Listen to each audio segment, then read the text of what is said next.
एक बड़ा सा पहाड़ के नीचे एक छोटा सा गांव बसा हुआ था और उसी गांव में एक लड़का था जो अपने आलसीपना और कामचोर की वजह से परिचित था। उस गांव के सभी लोग उसे आलसी और कामचोर के नाम से ही पुकारते थे।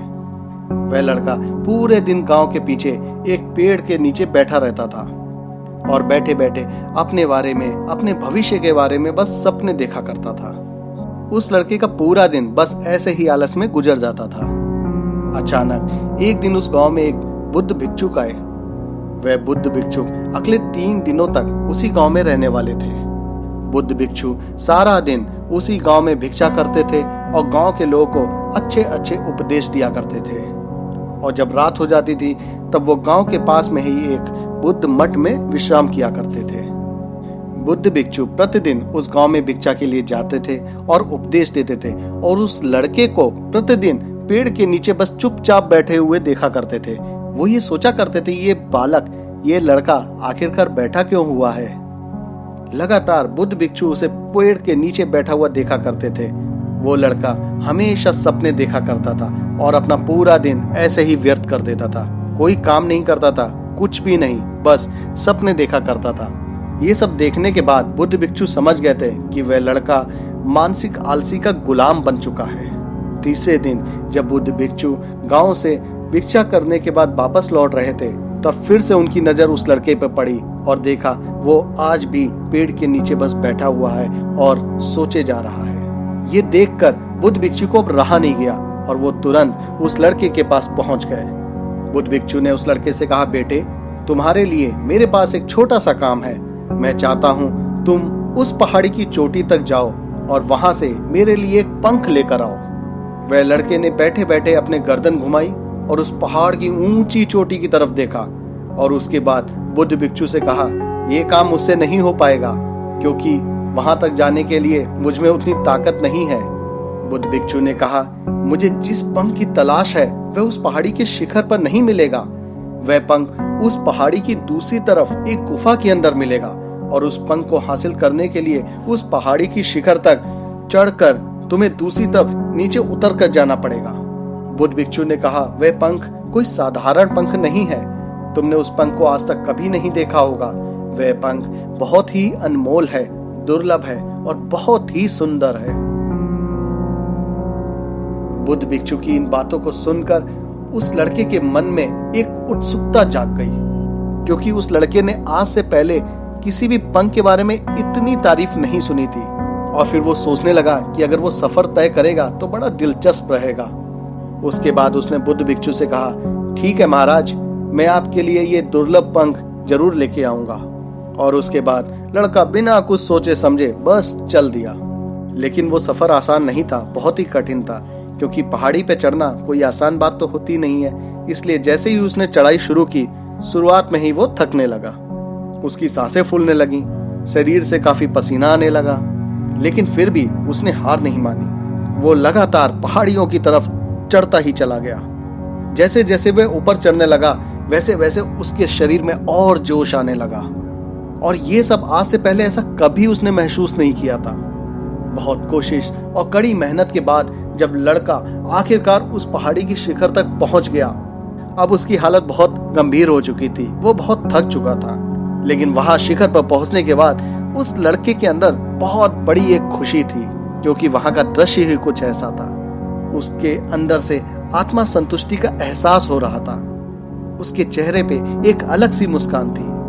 वहां की प्राकृतिक सौंदर्यों को देखकर वह बस बहुत ही मन ही मन में खुश हो रहा था। लेकिन उसे पहाड़ी की दूसरी तरफ उतरना भी था और वहां पे जाना था, उस गुफा के अंदर जाना था जहां पे भिक्षु ने पंख के बारे में बताया था। अब नीचे उतरना और भी ज्यादा कठिन था क्योंकि नीचे की तरफ ढलान ज्यादा खड़ी हुई थी। पहाड़ी में चढ़ने के वक्त वह लड़का बहुत बार लड़खड़ाया और गिरा भी था, इसलिए उसके अंदर से डर बिल्कुल निकल चुका था। और उसने बुद्ध भिक्षु से वादा भी किया था कि मैं जाके पंख जरूर लेके आऊंगा। इसलिए उसने फिर से कोशिश की और पहाड़ियों से नीचे उतरना शुरू कर दिया। उस गुफा की तरफ जाने लगा जिस गुफा का इशारा बुद्ध भिक्षु ने किया था और आखिर में वो उस गुफा में पहुंच ही गया।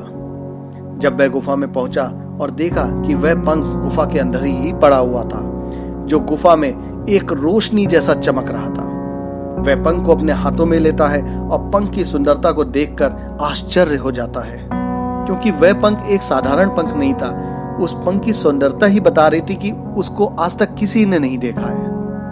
वह काफी देर तक उस पंख को देखता रहा और देखते देखते फिर उसे याद आया, अरे उसको तो वापस भी जाना है। लेकिन अब वो पूरी तरीके से थक चुका था। वह सोच में पड़ गया कि उसे फिर पहाड़ पे चढ़ के जाना होगा, फिर उसे नीचे उतरना पड़ेगा, तब जाके बुद्ध भिक्षु के पास पहुंच पाएगा। अब वो सोच रहा था कि ये पंख अब मैं बुद्ध भिक्षु को कैसे पहुंचाऊंगा। एक पल के लिए वो बहुत उदास हो गया था और एकदम हार सी मान ली थी। लेकिन फिर से उसको उस पल का याद आया जब वो शिखर पर पहुंचा था। उसे एक खुशी महसूस हुई थी। उस खुशी को, उस आत्मविश्वास को याद करके उसने दोबारा पहाड़ी पे चढ़ना शुरू कर दिया। और जैसे ही शुरुआत की तो उसका आत्मविश्वास धीरे धीरे बढ़ता गया। उसे अंदर से ताकत मिलती रही और उसका मनोबल फिर से शिखर पर पहुंच गया। वह पंख लेकर दोबारा पहाड़ी पे चढ़ने लगा। उसे बहुत तकलीफ हो रही थी। उसका शरीर पूरी तरीके से टूट चुका था, लेकिन अब वो नहीं रुका। उसके पैर तो कांप रहे थे, सांसें फूल रही थी। कई बार वो लड़खड़ा के गिर भी गया, लेकिन उसने हिम्मत नहीं हारी। उसने अपने आत्मविश्वास को आगे रखा और आगे बढ़ता गया। बहुत कोशिश और कड़ी मेहनत के बाद वो पहाड़ियों से चढ़कर और नीचे उतर आया।